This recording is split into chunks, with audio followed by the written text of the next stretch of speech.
Pag-usapan natin si PRRD mga ate at kuya. Merong mga sinabi si PRRD, may banat na naman kay, alam niyo na, kay Popshi Kels. And mukhang ang gustong ipunto dito ni PRRD ay hindi niya kailangan ang tulong ni Hello Kitty Meow Meow.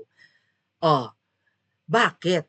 Well, kung naalala nyo and kung nababalitaan nyo rather, kasi recent na nangyayari, binabaha po ang Davao, 'di ba? Parang nasa state of calamity, alam niyo totoo po yung ano yung vlog ni Joey na parang ano ngayon, parang Yolanda the Second. Kasi nasa state of calamity ang Davao region, 'di ba mga ate at kuya? So parang may bureaucracy, ibig sabihin by the book pa rin, yung siguro yung pagpaparating ng tulong, ganyan nung Yolanda, 'di ba? Yung pagpaparating ng tulong, masyadong sinusunod ang protocol, ang bureaucracy, whatever. Kaya imbes, di ba, yung mga tao gutom na, basa na, nilalamig na, nagkakasakit na, ang bagal ng response ng gobyerno, malamar rojas si Hello Kitty, mga ate at kuya. So, aside from ganyan na nangangailangan ng tulong ang mga taga Davao, mukhang si PRRD ay inaasahan ng marami na hihingi ng tulong kay Hello Kitty. In fact, may mga appointee si PRRD at mag-ingat nga raw tayo sa mga yan na parang gustong i-reconcile si PRRD at si Hello Kitty, pagbabatiin para daw ano umusad ang Pilipinas. Paano ka makikipagbati sa kampo ng mga damonyo? Paminsan-minsan hindi mo talaga mapapagsanib ang langis at ano paminsan-minsan, hindi mo talaga mapapagsanib ang sa boses ko baka gising na ang kapitbahay. Am I right? Hindi lahat na pagsasama, hindi lahat na pag-u-unite. Iba yung composition, sabi nga sa chemistry, just like langis at tubig.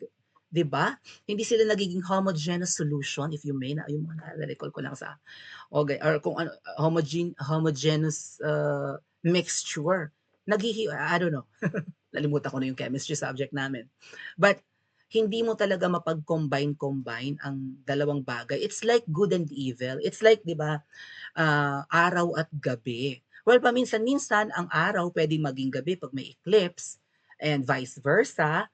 Pero mas lamang yung panahon na hindi talaga magkakasundo ang kasamaan at kabutihan. At alam niyo na kung kaninong side ang kasamaan. Ito po yung post ni PRRD. Pakita ko na lang sa nanonood sa atin sa Princess Maui 2 since visible po ito sa Princess Maui 1. How can I do it though? Alright, ayan. So ang message ni PRR dito kay Hello Kitty, hindi ko siya kailangan, sabi nga ni Kumaring Yuchang. Special mention Kumaring Yuchang. Pakita ko lang sa ating, holy kamoly. Ano ba itong nangyayari? Anong natabo sa aton? Hindi connection ito sa aking mga Ay! Ang social naman ng aking friendship. Nasa Hong Kong. Sino siya? May nakita akong friendship. Hoy, hello po sa mga kababayan natin sa Hong Kong. I know you're busy. Wag niyo na pong pilitin na isingit ako sa inyong schedule at Chinese New Year ngayon. Ano po, okay lang po yan. Push. Ito yung sinasabi ko sa inyong mga ate at kuya. Oh. Mayroon na namang pala parang malamar rojas na ganap-ganap si Hello Kitty. Hindi nakikita. Yung sa Yolanda, yung bahala na kayo sa buhay niyo. Siya yung parang marosa. Anyway, saan banda yun? Kuy, nasaan yan? Open ko lang. Ito. Pakita ko lang. Babasahin ko sa inyo mga ate at kuya ha, sa mga nanonood sa atin sa Princess Maui 2. Kasi kita to sa main channel natin, Princess Maui 1. Parang nagpakulay. Wala pa naman. Sesya na kayo. Hindi ko masyado makita. At malabo ang mata ko pag masama pakiramdam. Sabi ni PRRD, let me be very clear on this also. May hanas na naman ang ating dating Pangulong Duterte.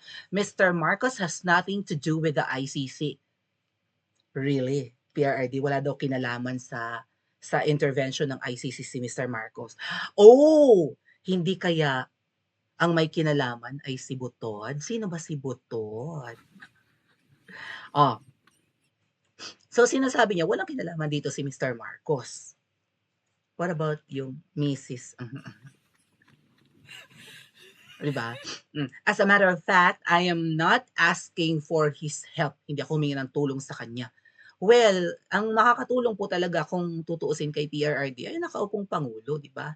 Isang mando lang kasi siya yung architect ng foreign policy, siya yung kung paano makikisama at makikipagkasundo at makikipagkaibigan ang bansa natin ay nakasalalay sa nakaupong presidente kasi siya ang leader natin. So, siya talaga yung pinakamakakatulong kay PRRD. Kasi, hello, alam niyo na. Hello, meow meow. They started even before him. Oo nga 'no, bumabanat na ang ICC, nangungulit na, gusto nang makisawsaw, wala pa, hindi pa nakaupo si Hello Kitty, panahon pa ni PRRD, correct. Ako na ang bahala sa sarili ko dito. Kahit na alam ni PRRD ang 'di ba, ang pasikot-sikot ng batas, both, uh, local or ano ba tawag, national law and foreign ano ba tawag diyan, international law and what not. Oh, baka madaan sa technicality or baka hindi naman talaga sumuway. Pero good luck PRRD. Alam mo ginagawa mo, ikaw ay abogado, prosecutor pa nga in fact. Basta ang ano ko is they do not have the jurisdiction over here. Wala silang control, di ba? Hindi sila ang maghahari-harian dito. Oh. Or the person, ibig sabihin walang jurisdiction at hindi sakop at saklaw ng ICC, parang ang ganda ng aking mga nails. Parang masyadong pa-French kinemi. French tip ba yan? Tapos kakain ka ng croissant. Na-bother ako ng aking kakukuhan. Okay. Walang jurisdiction sa tao or kay PRRD as a person ang ICC. May ICC dito sa Hong Kong, mga ate at kuya, nasa Hong Kong Island, ano? Diyan sa Central, sa kabilang ibayo. Hmm. Pero yung ICC dito ay ano, bangko ba yan or mall? Mhm. Hmm.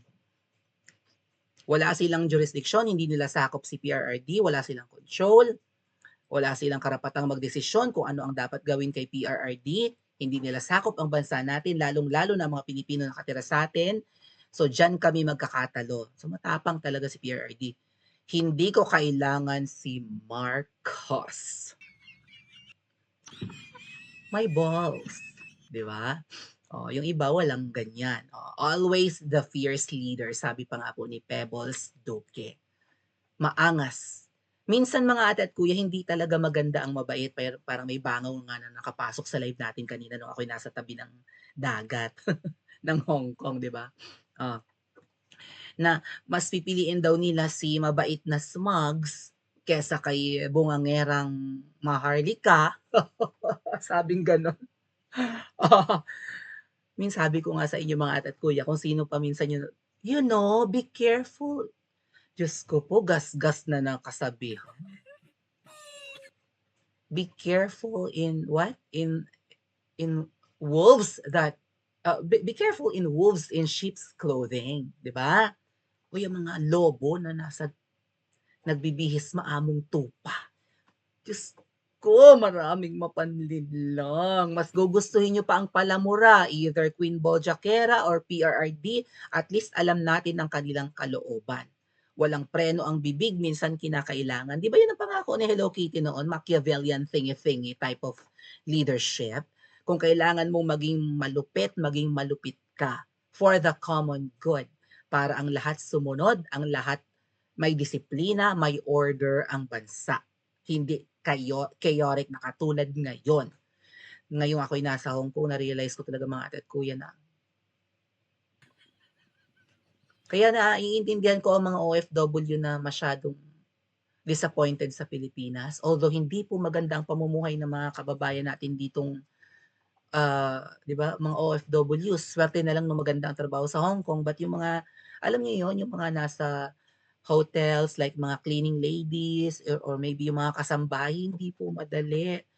Diyos ko po, ang tirahan, naku. Anyway, mas masarap pa rin sa Pilipinas mga ate at kuya, kasama mo pa yung mga mahal mo sa buhay. O lumalayo ang mga kababayan natin sa Pilipinas dahil nga po naghahanap ng future abroad. Kapag nakakita ko ng mga Pilipino dito tapos nakikita ko kung anong klase trabaho nila, ako ang nalulungkot. Pero at least pag-uwi nila sa Pilipinas o yung kanilang mga papadalhan dun, makakaahon sa kahirapan. Ano ba ang ginagawa ng gobyerno? Bakit hindi nila kayang tulungan? Hindi naman kailangan payamanin ng mga Pilipino, 'di ba? Gawan lang ng paraan na maraming job opportunities, maging peaceful ang Pilipinas, okay na tayo dun. Hindi yung sa ibang lugar pa tayo naghahanap ng kapalaran natin. Ano ba, sumpa ba na ipinanganak tayo sa Pilipinas? Oh, Tapos yung dating leader na mahal ng karamihang Pilipino, may banta sa kanyang seguridad dahil sa nakikisawsaw. Anong klase ba ito? Hindi man kailangan ni PRRD ang tulong ng nakaupo ngayon. Obligasyon niya yun, 'di ba? Understood yun kaagad, leader ka, nilagay ka diyan ng 31 million nga, 'di ba? Tapos yung trabaho mo as leader ng bansang ito, hindi maintindihan, ikaw ba talaga ang namumuno or hindi? 'Di ba, pag-usapan natin maya-maya si Smugs. So mabuti na lang ang ating Tatay Digong ma-pride, 'di ba? Bukod sa ma-pride, hindi nagpapasindak. Ewan ko din yung isa. Takot daw yun sa kamao or sa lumilipad na folder or what. At kailangan magsuot ng sunglasses paminsan-minsan. Aroy, aroy.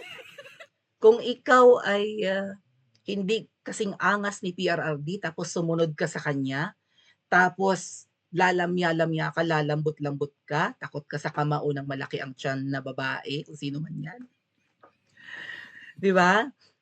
Tapos ay Diyos ko po, Ginoo. Tapos may issue pa ng ano, ng pinipig crunch, alam niyo na yung pinipig crunch? Good luck sa Pilipinas. Agree ba kayo mga ate at kuya? And dapat bang umasa ng tulong si PRRD or kung hindi siya dapat umasa ng tulong, dapat ba siyang tulungan?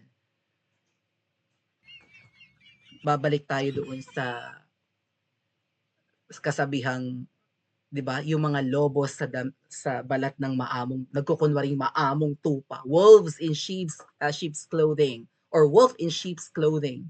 Baka mamaya, sila pala ang may pakana. Sino kaya ang may pakana dito sa posibilidad na mabitbit ng ICC si PRRD? Although maangas ang ating pangulo, ano magagawa niya kung baka mga kano ang bumitbit diyan, nandito ang mga kano sa Pilipinas, oh, tapos may mga pautot-utot pa sila na ano, na ang mga 'di ba kakasuhan si PRRD ng sedisyon? Kasi gusto daw niyang pabagsakin ang gobyerno ni Diyos ko po, Pilipinas, paano ka na? Paano na ang bansa natin mga ate at kuya kung hindi kasing tapang at kasing angas ni PRRD ang mga susunod pang pangulo? Pa-comment po sa comment section at mag-like and subscribe din po kayo.